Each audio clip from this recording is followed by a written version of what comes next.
Hello, everyone, and welcome to our second North Lawndale TechRise pitch competition. We are thrilled to have 5 amazing companies from the North Lawndale community joining us today to compete for $50,000 on TechRise. For those of you new to watching this, I am Desiree Vargas Wrigley, our Executive Director of TechRise by P33 and a 2-time Latina founder here in Chicago. TechRise by P33 in partnership with Verizon is an initiative to help support Black and Latinx founders all the way from idea stage to exit. And so each week we come together with 3 to 5 founders who compete for a chance to win somewhere between $20,000 and $50,000. We have 3 to 4 judges that evaluate their pitches, ask a few questions, and then deliberate real time to decide who wins. So make sure you stay till the end of the hour so you can see the most exciting part of the competition. And then just as a reminder, we are always inviting founders to join us on the TechRise stage. So you could be idea stage or all the way to seed stage. The criteria is just that you haven't raised more than $2 million in a single round. So that is actually most of us. And you can do that anytime by going to techrise.co/apply. And then, of course, we're always looking for support. So if you are interested in supporting any of the founders you see here, you can reach out to them probably on LinkedIn or at the links below. But you can also make a donation at techrise.co/donate. All right, and with that, I'm excited to welcome on our judges. So first we have Tracy Powell. Tracy is a technology entrepreneur, real estate developer, and investor. Tracy is also founder of Blue Venture Partners, a software development and IT consulting firm, and the founder of Blue Fund Rewards, which is a crowdfunding platform that focuses on raising capital for startup businesses and organizations located in underserved communities. You're also president of the Ignite Technology and Innovation, a not-for-profit that focuses on creating technology co-working spaces and programming for underserved communities throughout the country. So we're so glad to have you here, Tracy. Thanks so much. Next, we have Sharice Conanan Johnson, managing partner at Next Street. And as managing partner, she oversees the firm's advisory practices. And over her tenure, she's delivered small businesses and community investment ecosystem assessments and strategies in cities across the country, including many here in Chicago, and some really impressive reports that you all should check out about the state of funding for businesses, especially businesses founded by people of color here in Chicago. She is also an active angel investor, as I can say, because she's on my personal cap table for Parachute, a really wonderful supporter of founders and as an entrepreneur herself. She started Smarties, a small business that provided financial planning tools for college grads. And previously, she was a VP at JP Morgan Asset Management, where she made investment decisions for a $10 billion mid-cap equity portfolio. But she's also the author of a really great book that I have recommended multiple times on LinkedIn, which is A Wealthy Girl, 7 Steps to Prosperity, Peace, and Personal Power. So Sharice, we're so happy to have you here too. And then our next judge is Opeyemi Kusoro. Born in Nigeria, Opeyemi spent most of his formative years growing up in the Chicagoland area and considers Chicago home. He's very committed to the continued growth of our community. And he started his career as an engineer within the medical device industry at Baxter Healthcare, and currently works as a consultant for the global management consulting firm McKinsey & Co., serving C-level leaders at Fortune 500 companies and leading public sector agencies on topics including agile software development, product-oriented operating models, and digital-first organization design. So we're thrilled to have an operator in the mix too. Thanks for being here. All right. So with that, I'm going to get us started, and we're right on time. So tidy up. I would love to welcome you to the stage, and we have James and Jasney Diggs joining us from that team.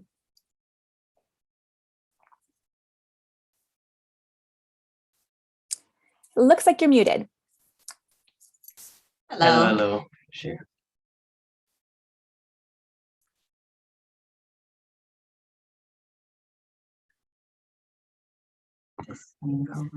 Okay, we can see it, so we're ready when you are.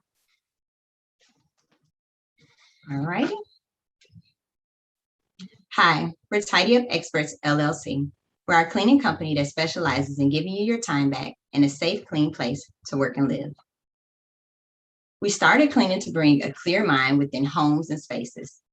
We offer business and residential spaces disinfecting and sanitizing services, and many businesses turned us down in 2019. In 2020, with the shutdown of businesses and the civil unrest, we grew frustrated with the lack of employment and the health crisis. During our research, we found out that in the Loop, life expectancy is higher than in the Garfield Park in the North Lawndale area by 16%. These are 2 problems we are looking to solve. From working in the Loop area, We brought our clients great joy and freed up plenty of time for them to enjoy things they like to do.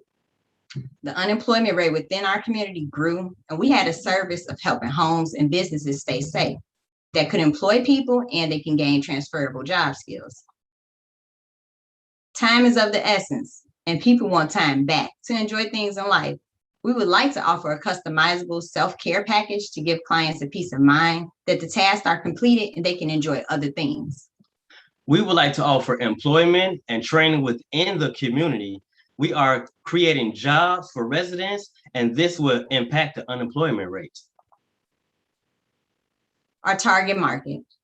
Our overall target market is residential ages, demographics, 30 to 65 years old, commercial, industrial, government facilities, and office spaces. The cleaning industry is valued at about $308.7 billion. Residential holding 20%, industrial 30%, commercial 50%. We would like to inquire about 15% from each one. Our marketing strategies are Google Ads, Yelp, Facebook, Instagram, paid advertising, word of mouth, community outreach, and these are things that we're currently using with our business. Our competitors. So this is our future roadmap.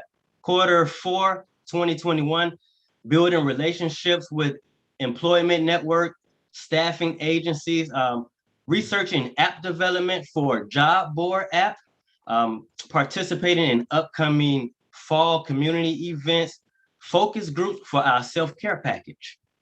For our Q1 of 2022, we would like to acquire a space for training, get an OSHA certification, an 8A certification, website redevelopment, 5 new contracts, and 8 new employees.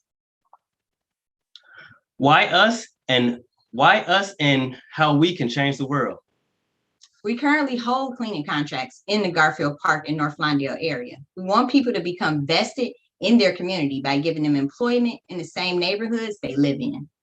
We know we can change. We know we can impact healthier homes with the cleaning, one cleaning at a time, which can help people free up time and enjoy stuff that makes them happy. I'm Jasney. I'm James. And we're Tidy Up experts. The floor is open for questions. Great, we'll bring the judges on, video on, and you guys can stop presenting.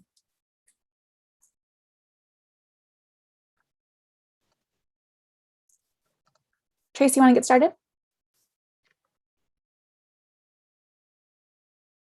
You're muted.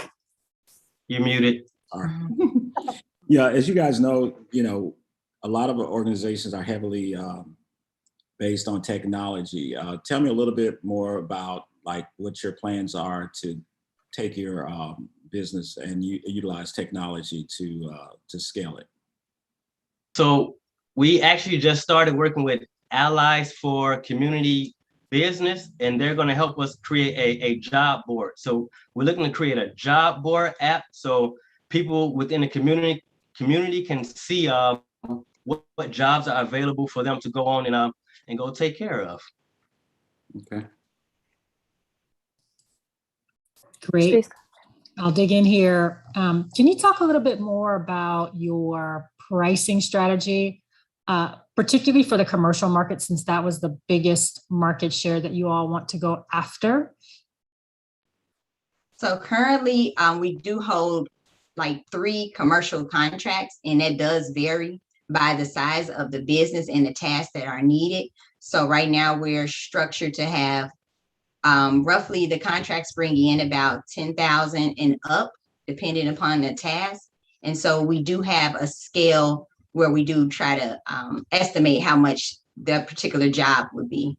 So sometimes we usually go by what that contract, what that customer may want, or due to the size of the area, the square footage. So you mentioned that unemployment or lowering unemployment is one of your key objectives. What is an ideal profile for someone you'd want to hire or bring onto the team look like?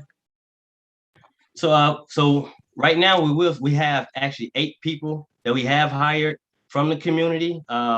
So we do a background check, and we also just take them out on sites with us to see how they clean, and just to give them a rundown of this is how you clean. This is an effective cleaner. This is what you do, and we just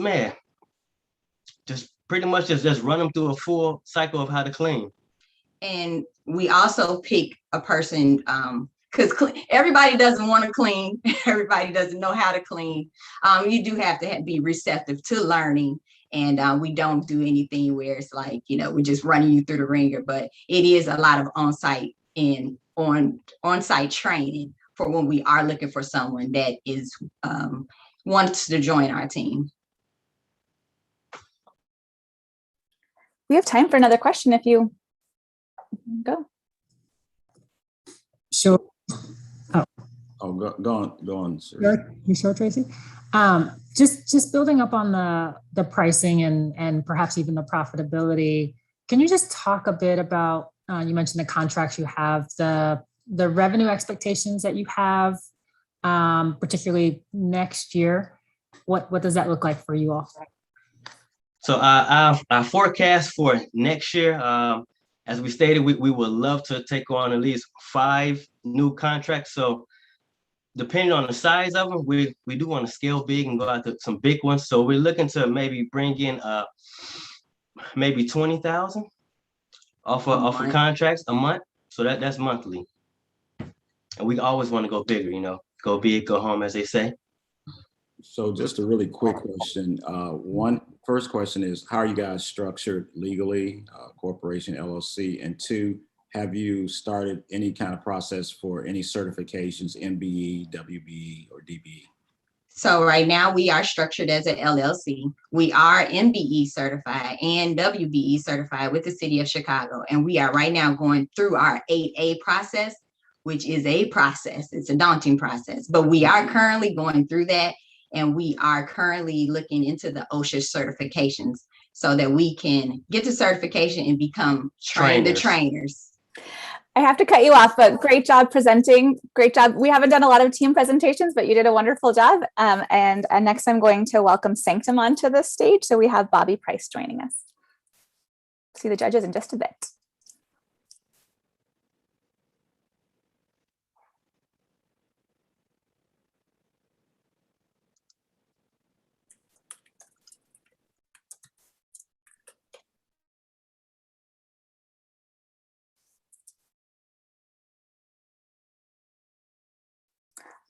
Bobby, we don't see you right now.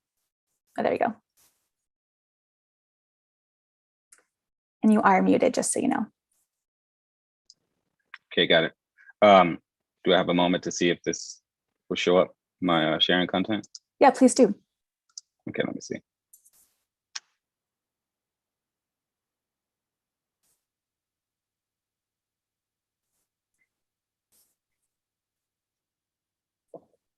And if not, you can just look at it and do the pitch without it. Last week, someone went without their slides, so believe in you.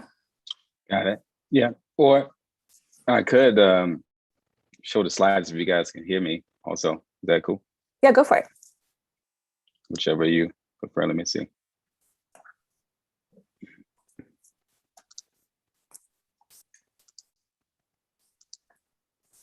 I think you should probably get started talking. Okay. Let me just go at it without the slide. So actually, let me start with here. COVID has given us like an ambiguous loss and separation.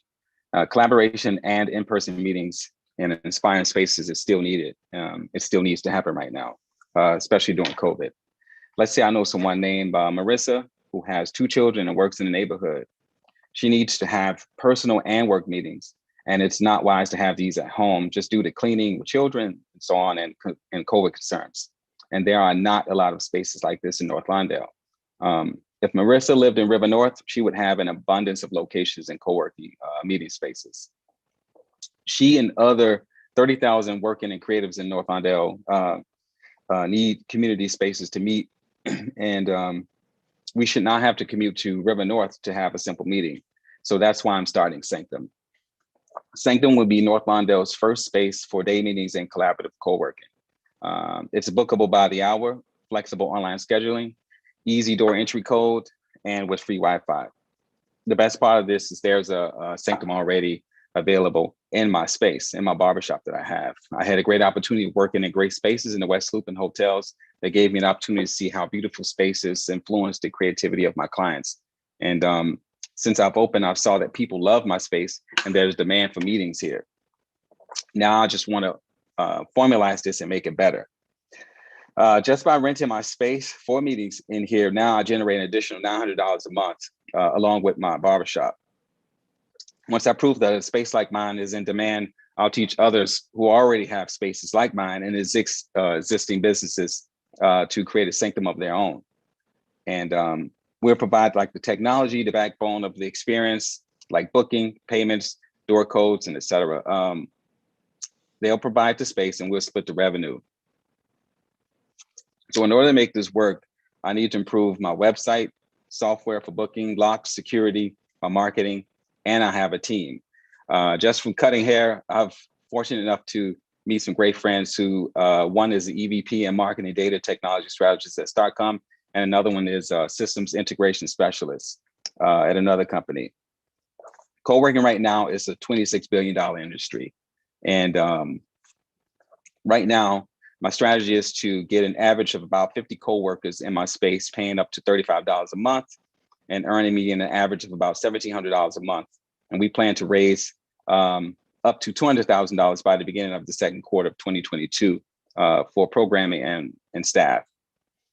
If I can get help to make this happen, there'll be a massive ripple effect and possibilities. And so if you guys could just imagine like hundreds of meetings happening and creating great ideas, and that'll come from people from the community and connecting in great spaces. And that will be an opportunity for them to create their own sanctums. Thank you. All right, great job. We'll bring the judges on. Mm-hmm.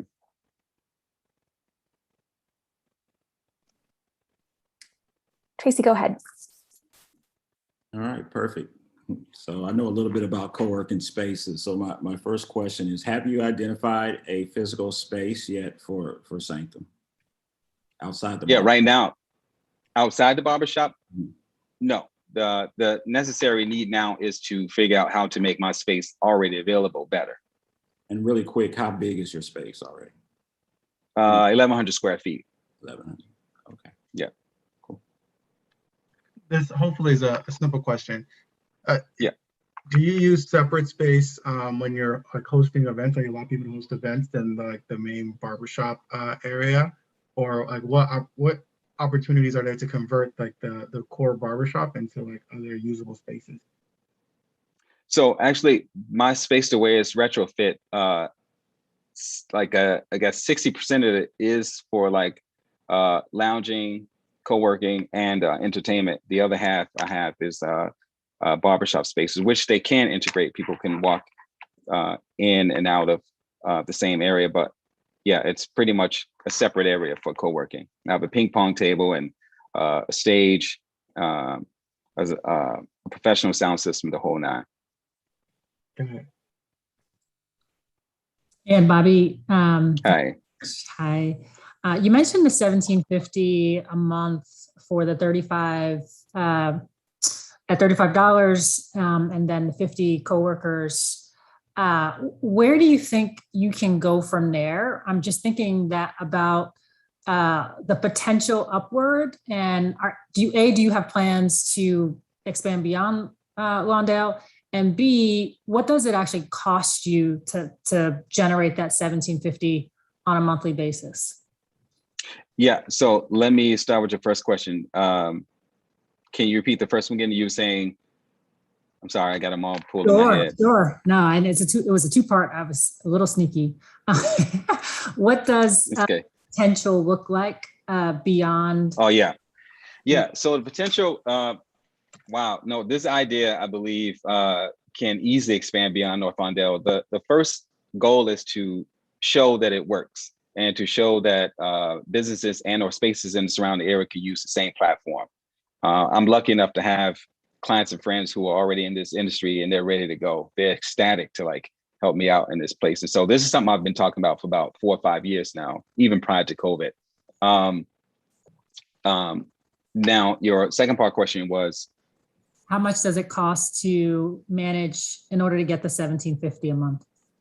Well, right now, not much, because I already have the business.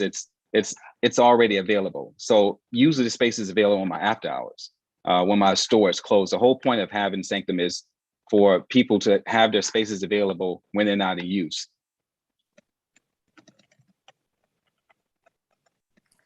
We have time for another question at least. So you said that you make the space available when it's typically not in use for the barbershop. Like, what is the, I guess, the conversion process to get it ready for the barbershop again, like the next day, like that?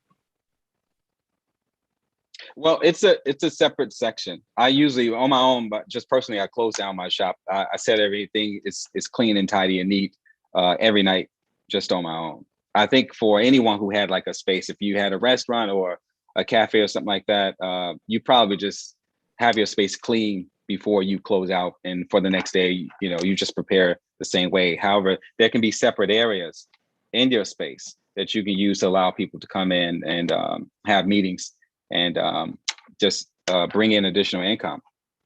Got it. So the plan's never for the spaces to really be integrated, but just always like figure out how to rent out the additional space that's available within existing lease. Absolutely, yeah. What I found is that a lot of folks have asked me, this came about because my clients and friends asked to use my space and my after hours. They wanted to stay longer, even beyond I was open. So I decided to let them stay in it, and I left. And that's how this whole idea came about too, where I let them stay there and gave them a code. And so they use it. Okay, I got to cut us off. Great job. Yeah. And next, I'm going to welcome Community and Apriel Campbell onto the stage. Okay, thank you. Let me share my screen. And then go into presenter mode. I'm sorry. No, you're great. Okay, let me know if you all can see. We can see it. We're ready when you are. Okay, let me just reset this. Okay, I am ready. Hi, my name is Apriel Campbell, and I'm the founder of Community, where people, relationships, and things never lose value. As a first-time homeowner, I have figured out that I had too much stuff. I enjoy minimalist living, but the things that I have, I love them. I want to figure out what could I do with them without just throwing them away or giving them to someone who wouldn't value them. And I also don't want to contribute to the 1.3 tons of annual waste that exists in the US. So the solution that I came up with is Community App. It's a hybrid application that allows users to mutually donate, trade, and upcycle things. How it works. First, a user posts the item, whether it's donate, trade, or recycle. Second, other users claim the items under these categories, and they are able to communicate in the app via messaging and use a map that exists within the app to meet up at landmarks, as well as using in search of functions to create specific searches for things that they have an interest for. Communities' target users are people with usable goods who no longer need those goods. They reside in communities of interest within a major metro area. Currently, this market size of reuse recycle is at $236 billion, and 54% of people are donating things each year. We plan to acquire users through social media, collaborative partnerships, and community organizations, direct marketing using social media micro-influencers, producing content around upcycle, thrifting, mutual aid, and sustainability. Knowing that 37% of Americans attend church, I think that is a wonderful way to acquire market share through community organizations. Also knowing that 42% of marketers say that Facebook groups are important strategies when you are preparing to market to this particular niche of community.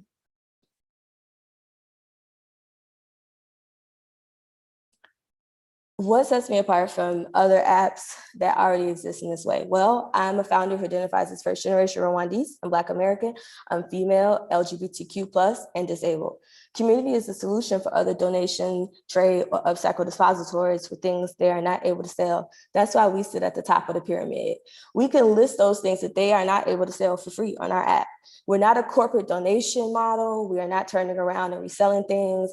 We offer all kind of brands and not just luxury brands. We help neighbors add value to develop solidarity, and everyone can think about what they can offer or what they have to offer. We have a few goals that are very ambitious. Some are short-term, some are long-term. The reason why I wanted to map the goals out as short-term and long-term is because I believe in celebrating small wins and giving opportunities to dig deeper and develop different strategies as you work through your current strategies. A goal that we have that is very important is hiring an app developer to create a minimum valuable product. This limits the app's functionality, app maintenance, and ultimately lower the cost to make an app, and gives us a product that we can take to Facebook groups to test out. Our projected revenue models will come from revenue that we generate from ads, launching gaming revenue opportunities within the app, merchandising based on the app, brokering deals with enterprises to solve their issues around donations, as COVID has forced models to innovate, driving installs of recommended apps and monthly subscriptions. Why me? Well, I have an extensive experience in leadership, project management, community organizing, and so does my accomplice who has designed these slides for me and will be the designer for this app. I believe that we will make a difference by decreasing the size of landfills, creating a circular economy, and establishing values around mutual aid, which is solidarity based on support where communities unite against a common struggle. Thank you. Let's welcome the judges onto the stage. Should I keep this up or should I exit out? Are you all? Let's exit out so we can. Okay, sorry about that. Space. No, you're fine. Oh. You have to do stop share. Yeah, that's okay. Okay, sorry. Let's keep the same order. Tracy, do you mind going first? Yeah, so first of all, I'd just like to say I love your presentation. Thank you. And it's definitely something that's needed. So how have you already started to identify like the cost to create a MVP? Yes, so I have identified different development companies. I'm thinking of doing something more grassroots because what I've noticed is that the price increases per hour depending on the type of development company that you go with. So the pay range that I found that I feel like would be affordable is $50 to $150 per hour. And then that would give me 133 hours, which equates to about $20,000 to complete a prototype for my proposed business idea, and then to be able to offer some beta testing and acquire at least 1,000 subscribers to test that out. Okay, great. Thanks. And I'll pick up on a similar theme that I've had, which is how do you anticipate making money? I feel like you said it will be free for other organizations to post or have the goods go to you. How are you all thinking about making money through the app? I plan on trying to secure as many users as I can, because I do understand how valuable CRMs and users and audiences are when you're optimizing apps and technology. So some of the strategies that I have projected for revenue, and this is also listed on my projected timeline, that I would like to finalize some revenue projection models by Q1 of 2022, but placing advertisements in our app, also creating a gaming component to the app, something as simple or similar to like a word puzzle or like Angry Birds, also having merchandise. So creating a brand around the current reduce, reuse, recycle motif and industry that currently exists by leveraging micro influencers who also have brands that may be adjacent, and collaborating with businesses who, again, may be competitors in a sense, but they don't know what to do with the things that they aren't able to sell. Goodwill, as well as OfferUp and Tradesy, they are able to take in goods, but they have price points that they would like to sell them at. So there are always going to be goods that they have to mark out of their out of their market stream. So I'm hoping to land contracts with them so that we would be able, they essentially would be paying us to post these things for free. And the interest would be that they're invested in our social model of creating mutual aid. So allowing communities to be responsible for themselves and also have intrinsic value created so that there is an establishment of better community values and potentially. I'm going to interrupt so that we can get Opeyemi's question in too. Okay, sorry. No, my question hopefully is simple. Like, I know you mentioned Facebook and some other social media platforms that you're actively using. Like, how much traction are you getting from like potential users for the platform? I've identified over 67,000 potential users via Facebook groups organized around the industry of recycling and reuse within 10 Chicago communities of interest. I also am the founder of a group that focuses on donating, trading, and upcycling. And that group is mainly servicing North Lawndale, Garfield Park, and East Garfield Park in Austin. So it's a small group through my other brand called Ivy Care, and users who are a part of the group can post food items that they have in addition or anything that they have around their house, similar to what the goal of community is, and they are able to share in those motifs. Is that 60,000 existing users or 60,000 people that are like that have expressed interest, or 60,000? I gotta cut us off. I'm sorry, you can answer in the chat, but it sounds like it was what she identified as an audience. So I'm gonna have us move on to the next. All right, so great job, Apriel. We're gonna next invite Lemuel on from Martial Arts World.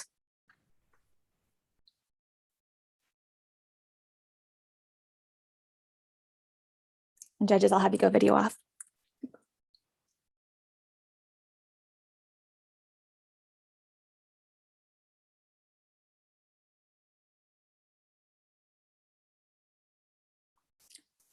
All right, we see your screen, but don't see you. There we go.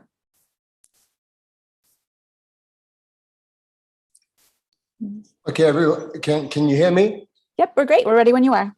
Okay, great. Well, everyone, I want to first introduce myself. My name is Lemuel Muhammad. I'm owner of Martial Arts World Incorporated. I'm very excited to be a part of this TechRise pitch competition and also a part of the Steans Family Foundation Tulsa 1920 project. Over the last 15 years, Martial Arts World has built an exceptional martial arts training program. In so doing, we have identified the 3 most common challenges to people taking lessons. The reasons range from I'm too old, or I'm out of shape, I need to get fit, or they're simply afraid that they'll get hurt. But what I know to be true is that in an ever increasingly society where violence is just growing daily, self-defense training is no longer an optional luxury, but a human right as essential to us as math, reading, and science. Martial Arts World Online will solve this problem of intimidation often associated with in-person training, because students will now be able to solely focus on learning the lessons at their own pace and, most importantly, in a judgment-free environment. By producing this online training solution, Martial Arts World will position ourselves to not only service our locally based subscribers, but the scores of people around the country who desire to train directly with us. By offering pre-recorded trainings and live classes online, participants can receive actually more martial arts for less money, thereby advancing our vision of empowering everyone, regardless of their age, fitness level, gender, or fear of injury, with the ability to learn how to protect themselves.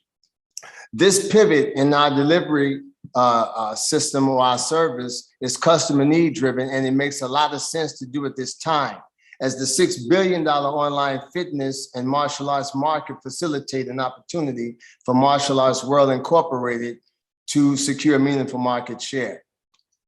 The funding we receive from this TechRise competition will help us to develop our website, facilitate subscription-based access, and optimize our online training offerings. We will drive subscribers to our platform using social media marketing, our database of past and present clients, as well as our current member referral program. So let me tell you guys a little bit why people want to train with Martial Arts World. First and foremost, we teach real martial arts, not sport. That said, I want you to understand that the top law enforcement agency in the world, the United States Secret Service, employs our self-defense method in their training academy.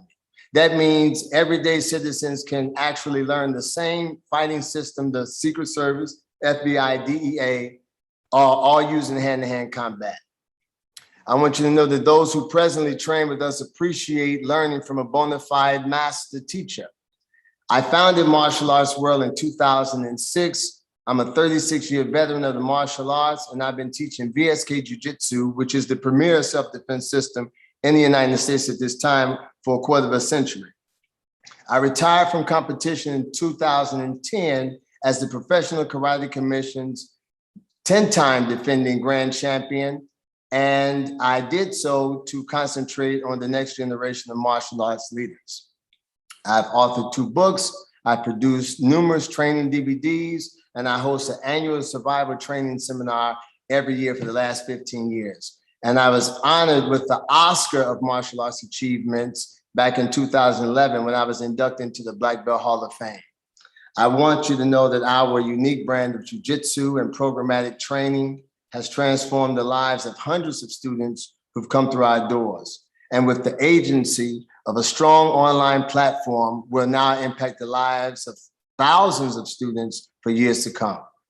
That's our pitch, and I want to thank you all for giving us this opportunity to present it to you.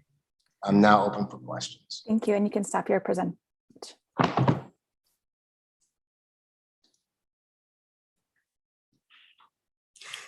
Trace, you want to kick us off?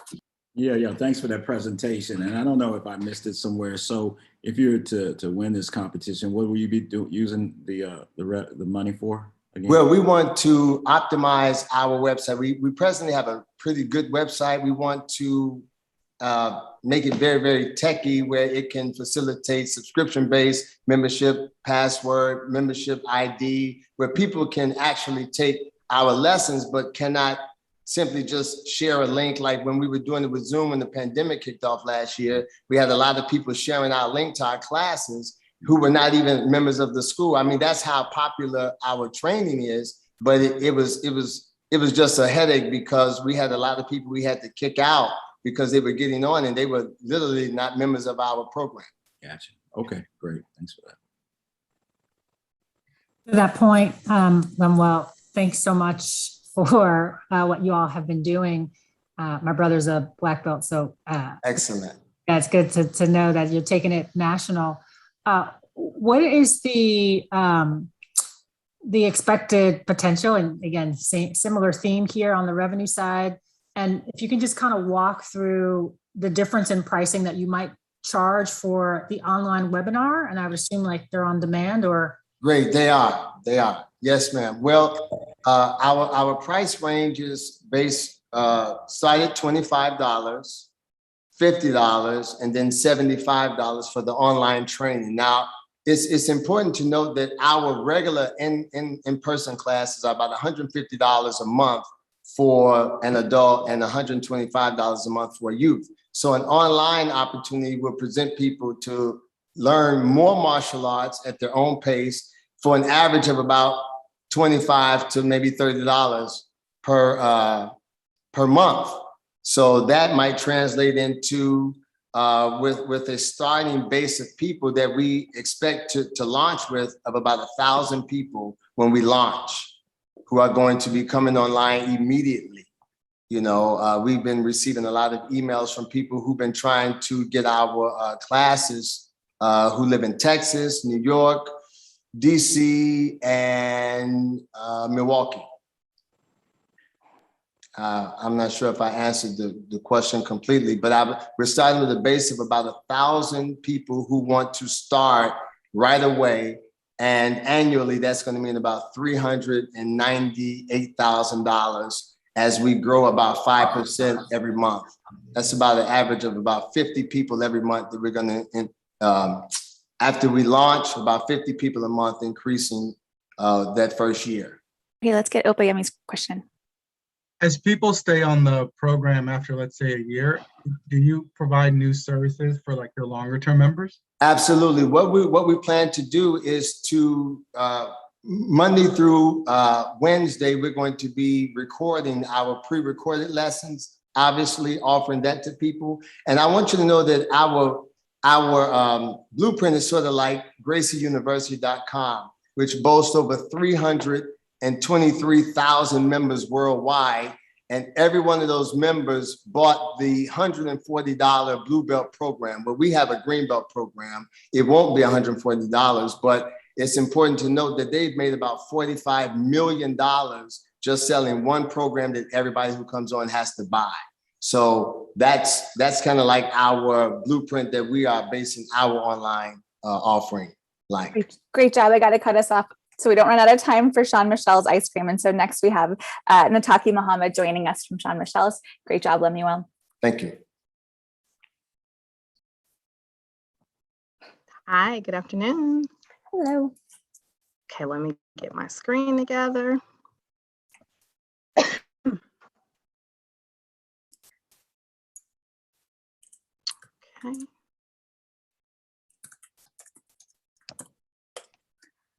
Share screen.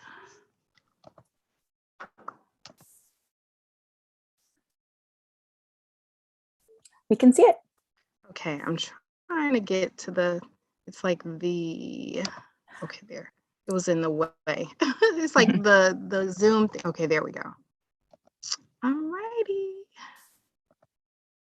Present. Okay, here we go. Hi, everybody.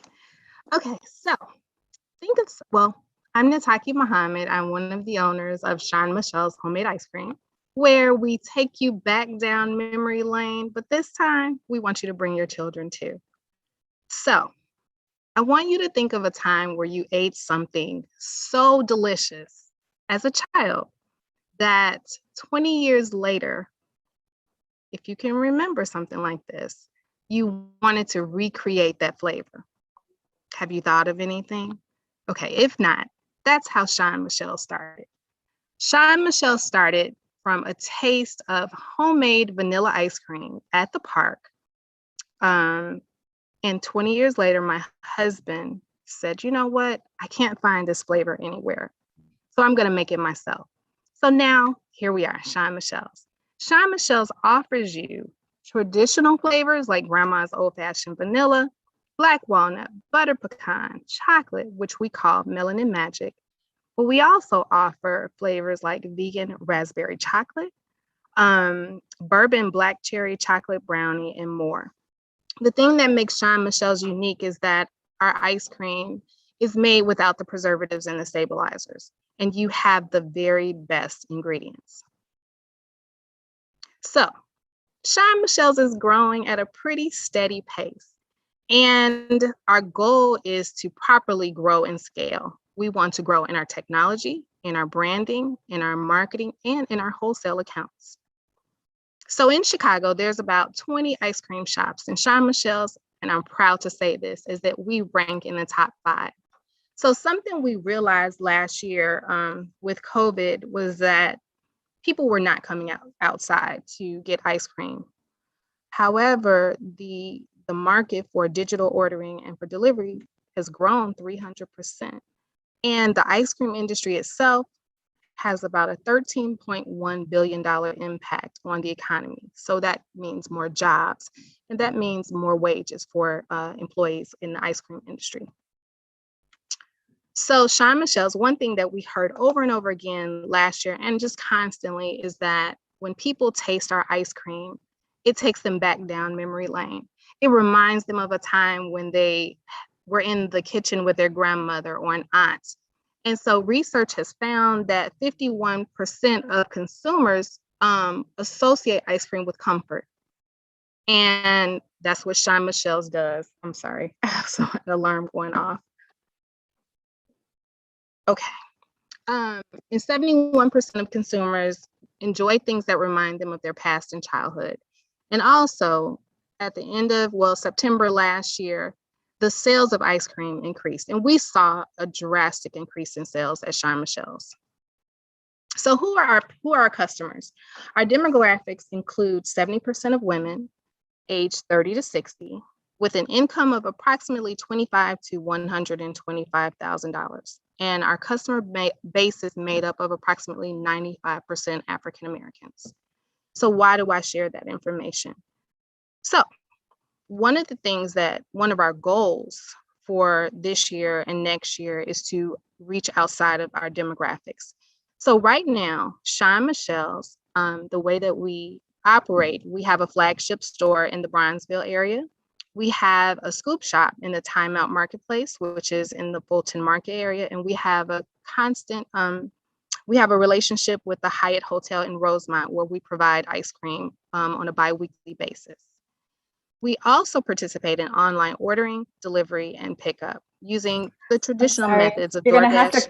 You're gonna have to cover these in the Q&A. Sorry, okay. It's 4 minutes. All right, we'll bring the judges on. You can stop presenting. Okay.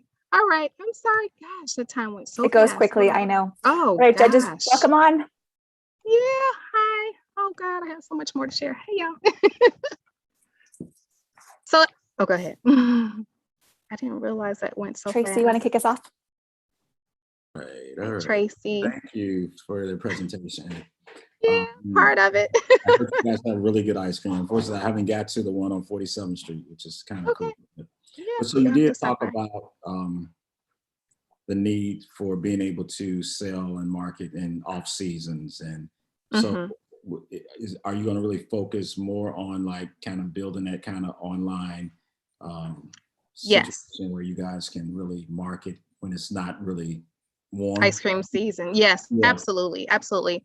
So one of our goals is to really upgrade our website so that people can order locally as well as throughout the United States. In addition to that, we want to increase we have an opportunity to have our product in Mariano's. We also have an opportunity to have our product in Walmart.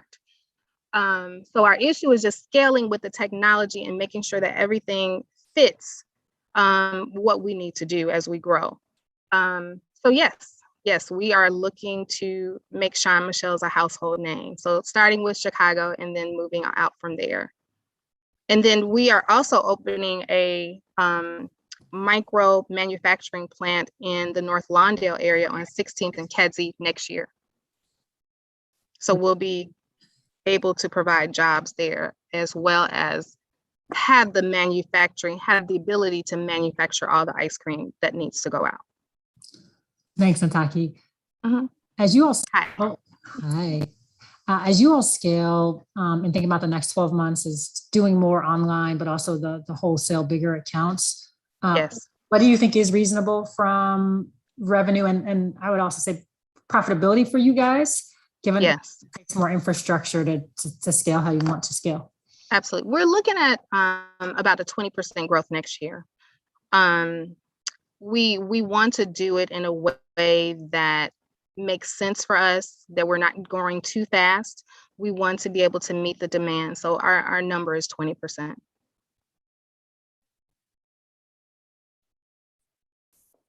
OPM, you want to go next? Sure. So just to be clear, are there any constraints that are preventing you from using, let's say, DoorDash or getting into people's homes now? Or no. This is okay. No, not at all. I'm sorry. We just want to put everything together in our website where people don't have to go to all these, different places. We want them to go to the website and be like, okay, there's the link for DoorDash, there's the link for Grubhub, there's the link for everything that we need so that it's not, all over the place. We want everything to be seamless and easy for our customers. We want them to learn about the ice cream. We want them to know where they can get it from, how they can get it, how much it costs, how to follow us on social media, all of that. Oh, that makes sense. Yes, thank you. Nataki, where does the 20% get you to? Where does that? You want the number, the number? A little over 1 million. Thank you. All right, great job. So I'm going to send the judges off to the breakout room to do the very difficult job of deciding who is our winner for today. And I am next going to invite Luke Tanen onto the stage from Chicago Innovation. Welcome, Luke. Thanks for being here. Hi, Desiree. Thanks for having me. You got me in the mood for ice cream now.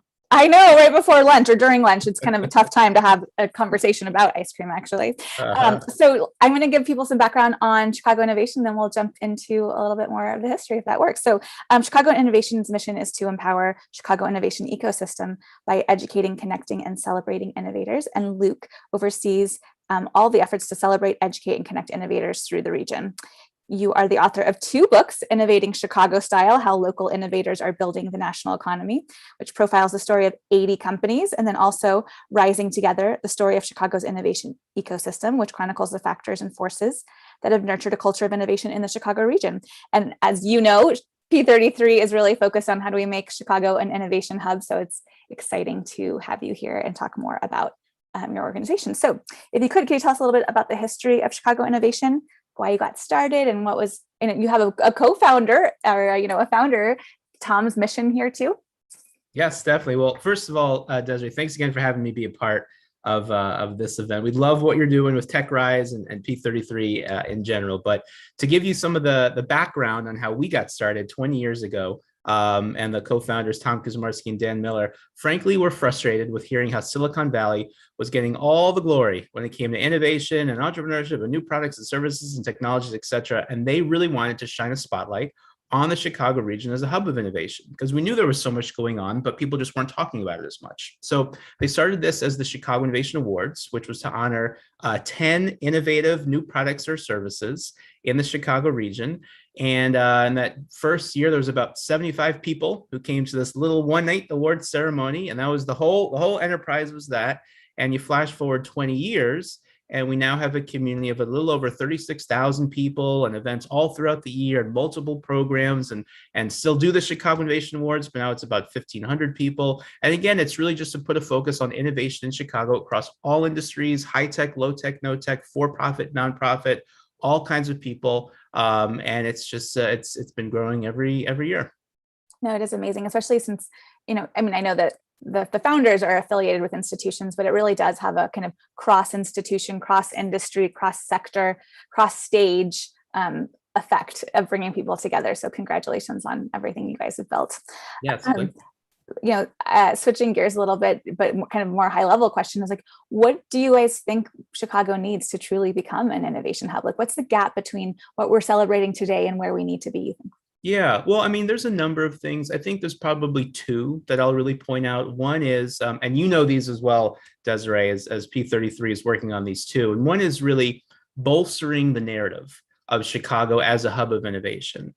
And I purposefully use the word bolstering the narrative instead of changing the narrative. We used to say changing the narrative, but I actually think it is changing and has been changing over time.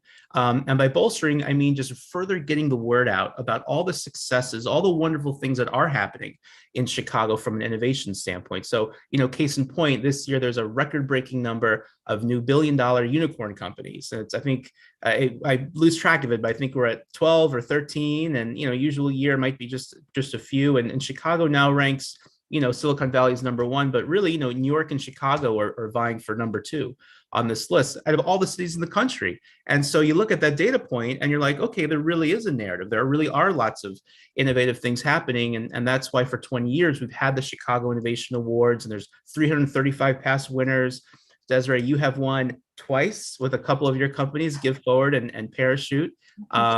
And I'm sure there's future awards in your future too, as a serial entrepreneur. But that's kind of the point, is that there's these people, there's these companies, and we're trying to elevate them and celebrate them. Just a couple of weeks, we came back from ringing the NASDAQ bell with these winners and celebrating them in New York City on national TV. So I think bolstering the narrative is a big part of it. And then the second thing I would point out, and I think this really speaks to a lot of the great work that TechRise is about, and also connects to our innovation is for everyone vision for the city, is really focusing on innovators of all types in all neighborhoods and all communities. It can't just be about supporting, high growth tech entrepreneurs. There's innovators in food and manufacturing and healthcare. That's why we have programs to support female entrepreneurs and innovators. We're launching a new program called The Ladder, which support Black and Latinx innovators throughout the city. We have a program to support older adults who are looking to reinvent themselves. We have a big program for kids in Chicago's public schools to teach them the innovation process. So it's really investing in all diverse types of innovators. I think that's a huge thing that groups like yours and ours and others are focused on too. Well, yeah, we couldn't agree more. And one of the reasons that we're so grateful to the Steans and the Morrison Family Foundations for inspiring the series of North Lawndale competitions is that we know innovation's happening in every neighborhood. It's not exclusive to the Loop. It's not exclusive to River North and Fulton Market. It's happening all over our city and all over our suburbs. And creating, a pathway to to visibility and to opportunities to present to you all. And hopefully some of the listeners and some of the competitors today will end up as one of the finalists or semi-finalists in a future Chicago Innovations Award or in one of your mentorship programs. So definitely appreciate you being here. And I couldn't agree more on the narrative or the brand of Chicago. When I moved to Chicago, it was like the city of big shoulders, and that was like what people still call it. And I just feel like it's so inconsistent with the brand of where we're headed as a city from an innovation perspective. And there's so many interesting things that are happening here, from quantum computing to life science research to what's happening now in climate tech and electric vehicles, that is how we think of the future of innovation is actually happening here. Like, we're not building Teslas here, but we're building some of the parts that are going to go into the electric vehicles of the future. So I'm curious what you guys see as, I know I'm going off script as I always do, sorry about this, but like, what do you think of some of the most exciting industries that are going to come through Chicago and that you guys are paying attention to? Boy, there's so many. I mean, I get excited about a lot of the food related innovations, the food industry. I can think about companies like Farmer's Fridge, which is a Chicago Innovation Award winner. Or you look at, we've got McDonald's and Kraft Heinz. You get so many big corporations that are here. Pepsi. And we always, like, no matter who you are, you're a consumer of food. So it's one of those things that touches everyone. So that's big. Chicago's also, as you know, very strong in B2B innovations. So a lot of great new products and services that we see are serving other businesses. And a lot of the, unicorn companies or high growth companies, like, looking back in time to companies like a Clever Safe or a Field Glass or an SMS Assist.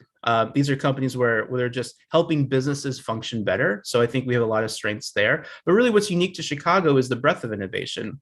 Chicago is the most diversified economy in the country, with no single labor force employing more than 13% of the population. Wow. So I think that's a unique feather in Chicago's cap. So regardless of what you do, who you are, what you're interested in, you can find that in Chicago.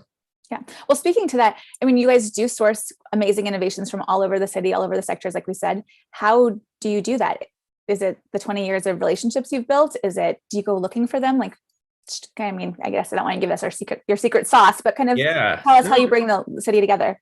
Yeah, it's really a big coalition of organizations that we've collaborated with over the years who help spread the word about, in particular, the Chicago Innovation Awards, but lots of our other events. I will say, too, one of the smartest things that our co-founder, Tom Kuzmarski, did 20 years ago was the first phone call he made after he had this idea was to the Chicago Sun-Times and say, hey, would you join me in just spreading the word? Because otherwise you're just promoting it to your friends or your neighbors or, who's on your email list. But we do a lot to get the word out publicly. We do a ton. We're actually the #1 advertiser on the backs and sides of CTA buses. That's been a phenomenal way to get the word out. But also do, radio advertising, billboards, print ads, digital, it's whatever medium is out there. We try to involve it because, again, our vision is that innovation is for everyone. So you got to reach everyone to deliver on that. Well, I have to admit, we could never afford to be on a bus ourselves, but seeing our logo as a winner on a bus one time was a really exciting moment. Or maybe it was inside a bus, I can't remember. But so just, I mean, the exposure that you bring to both, big and small businesses is really incredible. I'm curious, they're going to hopefully come back any second, so we might run out of time, but I want to hear where you guys see Chicago innovation going over the next 5 to 10 years.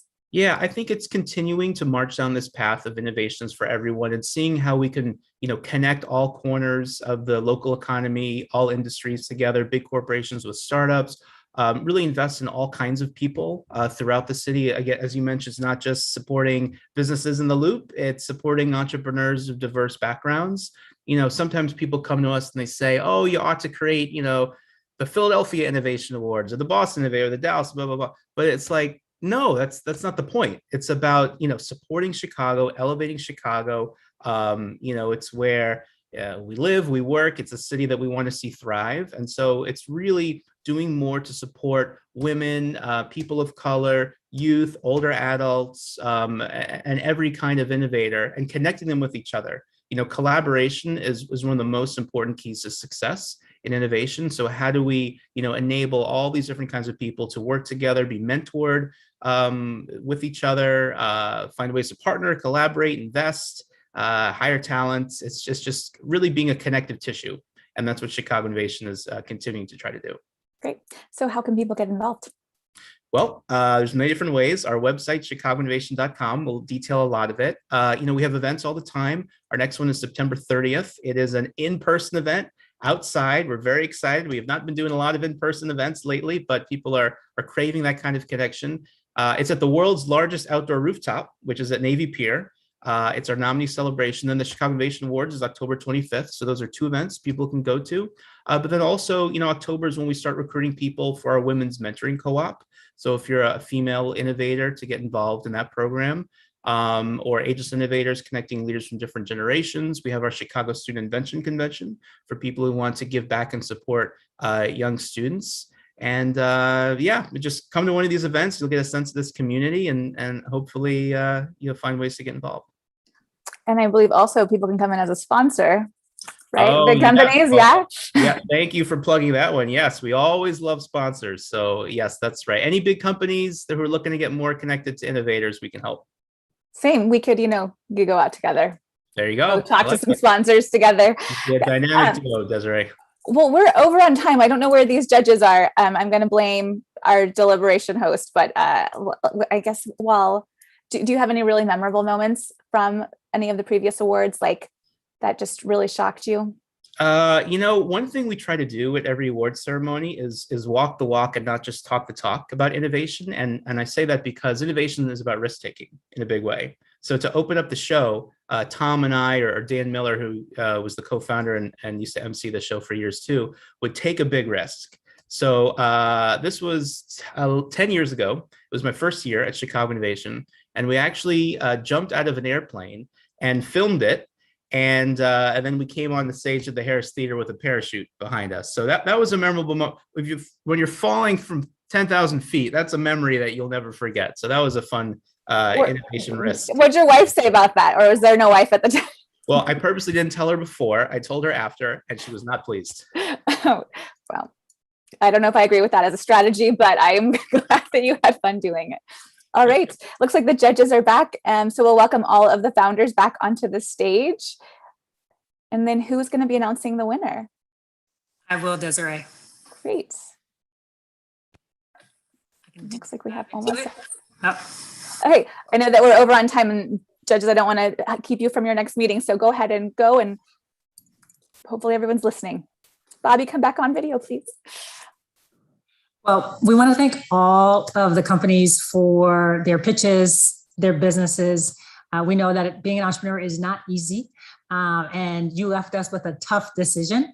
But ultimately, we decided to go first place, which will receive $25,000 to Martial Arts Online. We felt that yes, I love that.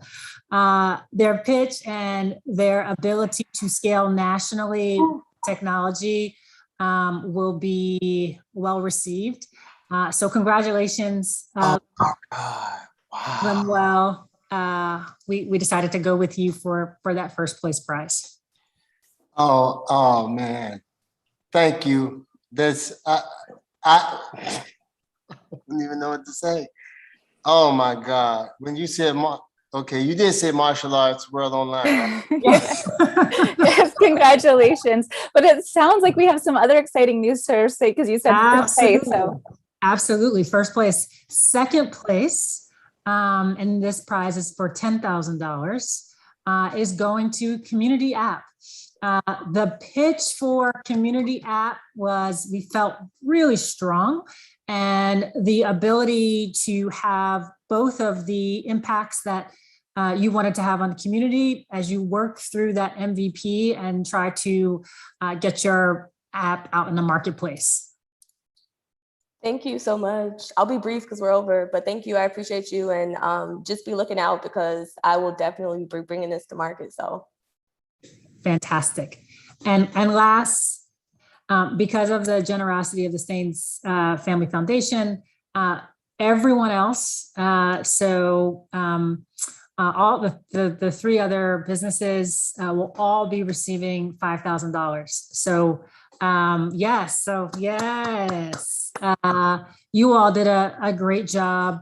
And so we wish you nothing but success. Shawn Michelle's Ice Cream, Sanctum, and Tidy Up. Thank you.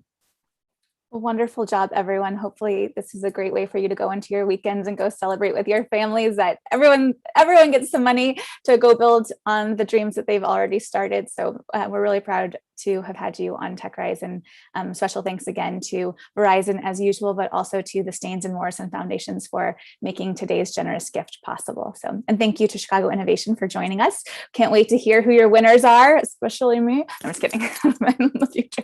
All right. Have a great weekend, everyone. We'll see you soon.